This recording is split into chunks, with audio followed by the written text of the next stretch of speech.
I was actually reluctant na mag-hope talk today. But I told myself, sige, I'll tell the things na mga mali kong ginawa para naman makapagbigay ako ng learning sa iba. So I actually enrolled sa IPAS since January. That's the time na I was planning to transfer na sa Australia.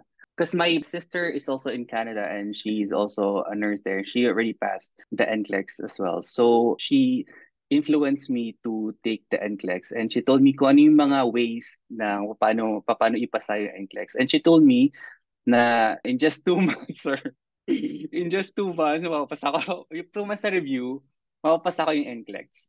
So, I enrolled in IPAS January. I transferred sa Australia April. I didn't start my review until May. So, I started formally reviewing for NCLEX May talaga.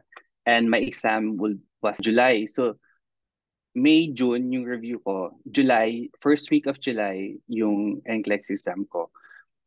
So I did just my review for 2 months and then took my exam. I wasn't doing travel nursing that time. I decided not to do travel nursing that time yet. I really focused on my review sa NCLEX for 2 months because I felt like na kailangan ko talaga mag-focus.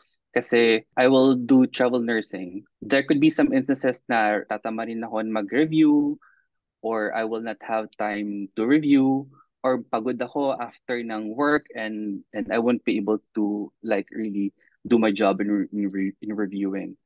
So I decided na mag-focus ako for 2 months, like really focus on my review. And then by the time I will pass, that's the time I will start to do travel nursing.